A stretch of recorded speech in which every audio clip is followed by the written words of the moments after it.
కూటమి ప్రభుత్వం అరాచకానికి పరాకాష్ఠగా మారిందని మండిపడ్డారు వైఎస్ఆర్సీపీ లీగల్ సెల్ నాయకులు.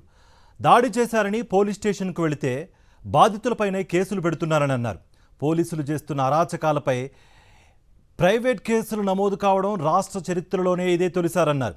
వైఎస్ఆర్సీపీకి బలమైన లీగల్ సెల్ ఉందని, కూటమి ప్రభుత్వ అరాచకాలను సమర్థవంతంగా ఎదుర్కొంటామని అన్నారు. పల్నాడు జిల్లా నర్సరావుపేటలో వైఎస్ఆర్సీపీ జిల్లా అధ్యక్షురాలు రోళ్ల మాధవి ఆధ్వర్యంలో లీగల్ సెల్ సమావేశం నిర్వహించారు. దాదాపు 13 నెలల నుంచి మనం చూసాం. అరెస్టులు, కోర్టులు, పోలీస్ స్టేషన్లు, జైలుకి వెళ్ళి పరామర్శించడం, లేకపోతే పోలీస్ స్టేషన్కి వెళ్ళి మన వాళ్ళని తీసుకురావటం, పోలీసు వాళ్ళతో మాట్లాడటం. ఇంత అప్రజాస్వామ్యంగా పరిపాలన అనేది ఎప్పుడు చూడాల. వాళ్ళ మీద ఏం కేసు పెట్టబోతున్నారో, ఎలా ప్రిపేర్ చేస్తున్నారో ప్రజలను అర్థమవుతుంది. ఈనాడు, ఆంధ్రజ్యోతిలో ఛార్జ్ షీట్లు కూడా రాస్తూ ఉంటారు. మరి వాళ్ళకి ఎలా వస్తాయో మాకు అర్థం కాదు. మరి ఎల్లో మీడియా ఆ విధంగా మేనేజ్ చేసే కార్యక్రమం. తెలుగుదేశం వాళ్ళు ఏం చేస్తున్నారు? కార్యకర్తల మీద కేసులు పెట్టి పోలీసుల చేత కొట్టిస్తున్నారు. నేను ఎప్పుడు చూడలే. 1.5 సంవత్సరంలో దాదాపు ఒక్కొక్క సీఏ మీద 4-5 కేసులు పెట్టున్నాం.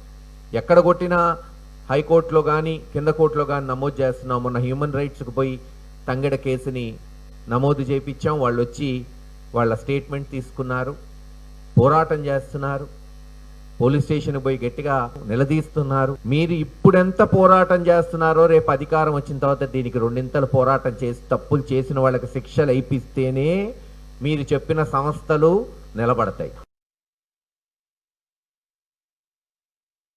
ఇంతకుముందు మనం ప్రతిపక్షం చూసాం, కానీ ఇప్పుడు చూస్తున్నటువంటి ఈ ప్రతిపక్షంలో నల్లకోటు వేసుకొని మనకు ఓ కష్టం అంటూ, ఓ మరకంటినా, ఒక ఇబ్బంది వచ్చినా వాళ్ళ కోటుని మనకు అడ్డం పెట్టి ఈరోజు మనకు ఆ ఇబ్బందుల నుంచి మనం కాపాడుతున్నటువంటి ఈ లాయర్లని, అడ్వకేట్లని మనం చూస్తూ ఉన్నాం.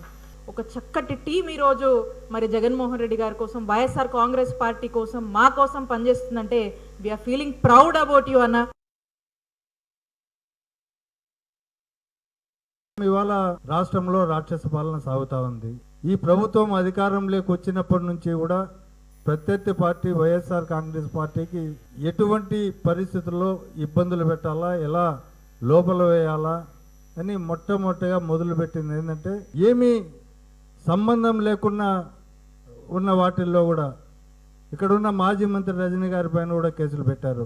దాడి చేసినారు అని మనం పోలీస్ స్టేషన్కి పోతే మనల్నే ముద్దాయిలుగా చేస్తున్న పరిస్థితి రాష్ట్ర వ్యాప్తంగా ఉంది.